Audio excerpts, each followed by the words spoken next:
Finalmente un target veramente interessante.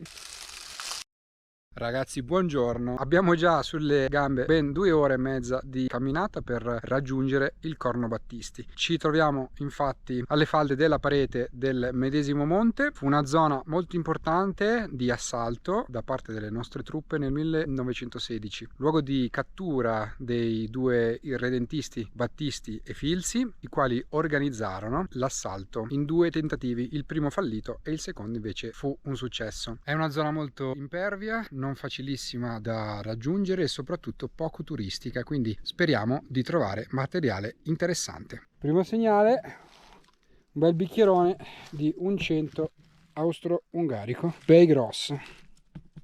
Signori, è uscito fuori un 37 mm che sembra vuoto perché sembra spolettato, ma in realtà, come si può ben vedere, è tappato perché c'è un diaframma interno. Mi raccomando, non toccate assolutamente questi oggetti perché sono tra i reperti più pericolosi che si possono incontrare nella Grande Guerra. Quindi se vedete un 37 in questo stato, a parte che chiuso non vi dovete proprio avvicinare, spolettato anch'esso è pericoloso perché appunto è chiuso, è tappato, non si può accedere e non si può scaricare, quindi non lo toccate. E da questo pirulino dovreste capire di che cosa si tratta. Tac, questo è un bellissimo tappo del modello piccolo della testa di morto, un bellissimo pezzo perché serve per poter completare uno di questi oggetti che si trovano vuoti. Bello bello. Ed è uscita fuori anche la sua spoletta. Esistevano 2 tipi, uno è questo e l'altro invece è un modello tutto pieno. Guardate che bel fiorellino, codolo di una bombarda da 58 italiana che ha perso il suo tappo inferiore. Guardate che carino questo qui, illuminato dal sole, finalmente è una settimana che non vedevo il sole. Questo è copripercussore, non si può chiamare spoletta, del mortaio da trincea, quindi di un Minenwerfer Thermos in particolare, ma la stessa veniva montata anche sui Lanzmortar tedeschi. Abbiamo trovato una malga abbandonata dove qualcuno ha sfondato la porta. Sembra essere una malga che era presente ai tempi della prima guerra, in particolar modo è stata quasi sicuramente utilizzata dagli austriaci. Si trovano delle cose particolari come per esempio queste assi di legno marchiate, oltre a del materiale post bellico si vedono queste bacchette, quasi sicuramente fanno parte di un istrice della prima guerra smontato per un riutilizzo. Ma la cosa più interessante è sicuramente questa targa marmorea in onore di Cesare Battisti e Fabio Filzi, che sono stati catturati in queste zone. E fra i vari attrezzi agricoli è spuntato anche quello che ad una prima occhiata sembra un semplice tubo. In realtà potrebbe veramente essere uno spezzone di tubo primi modelli, quello in particolare caricato a gelatina, di un lamerino un po' più sottile rispetto alle spezzoni classici ed era stagnato. Sono quasi certo che si tratta di uno spezzone primo tipo, in quanto ho trovato delle schegge stagnate che hanno la stessa forma, le stesse dimensioni ed erano palesemente esplosi, quindi quasi sicuramente si tratta di uno spezzone primo tipo che è stato schiacciato e forato per essere utilizzato come attrezzo. E la targa che abbiamo visto all'interno è probabile che fosse attaccata lì e che è venuta giù. Si nota una bellissima aquila, questa qui è del 1926. E poi andando su ci si incontra con una siepe a vista. Questa non la sposto nemmeno perché si vede chiaramente che è ancora una miccia a vista, quindi è bella carica. È una bellissima foto questa, immersa nella natura, incastonata da 100 anni in questa posizione. La salutiamo e la segnaliamo. Nello scorso video, quello sui petardi Venot, abbiamo parlato appunto di come si trovano in genere i petardi. Sono in questo stato, vuoti, in un materiale molto consumato dal tempo, rotto eccetera. In questo caso, quando sono così marci, io quello che faccio è recuperare i tappi, che li uso sempre per altri petardi che purtroppo gli manca, come quello del video. E facendo un canalone è uscito fuori quello che sembra essere un Adrian, lo si capisce dall'intaglio del crestino che purtroppo manca e dal bordino per la visiera. ed è lui. Purtroppo è un po' malconcio, ma almeno siamo in una bella zona. Allora, è uscito fuori questa lastra zincata, quasi sicuramente una scatola per le munizioni con un suo perno qua, ma la cosa curiosa, secondo me lo hanno utilizzato come tiro al bersaglio. È uscito quello che sembra essere il bocchino di una pipa austriaca, però se avete delle indicazioni migliori, per cortesia scrivetelo nei commenti. Sotto c'è del legno ed è per quello che è stato ipotizzato un bocchino da pipa.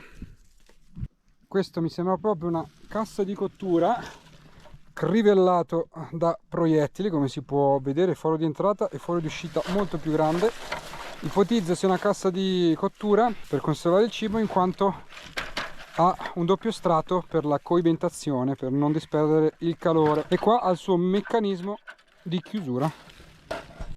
Qua si può vedere un paragone tra una gavetta piccola e una cosiddetta maggiorata per truppe alpine, modello che è una derivazione del modello 1873. Nel 1893 invece hanno prodotto una versione più piccola, appunto, e l'hanno data alle truppe normali. Si fa notare come esistono delle varianti nelle gavette piccole, ma anche in quelle grandi, rispetto al gancio per il manico. Uno è un piastrino rivettato, mentre l'altro è un semplice gancetto filo di ferro.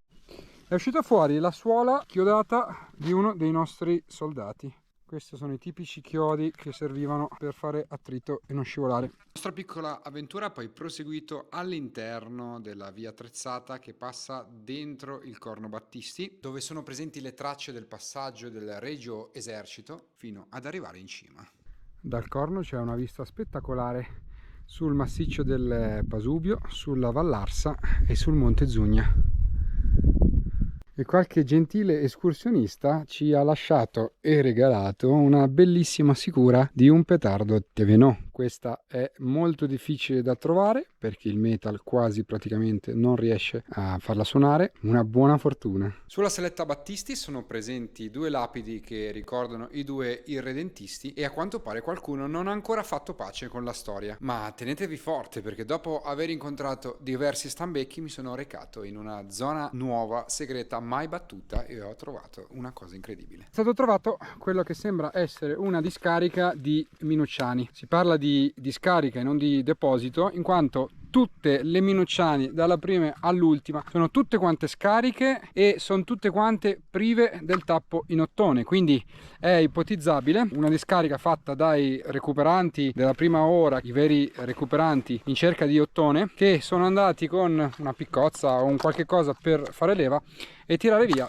tutti i tappi in ottone. Ragazzi, finalmente un target veramente interessante. È un oggetto che non mi è mai capitato di trovare sul fronte italiano dopo anni. Questa è la prima volta. Sapevo che questa zona avrebbe ripagato la fatica della salita. Signori e signori, vi presento Sua Signoria Bertone.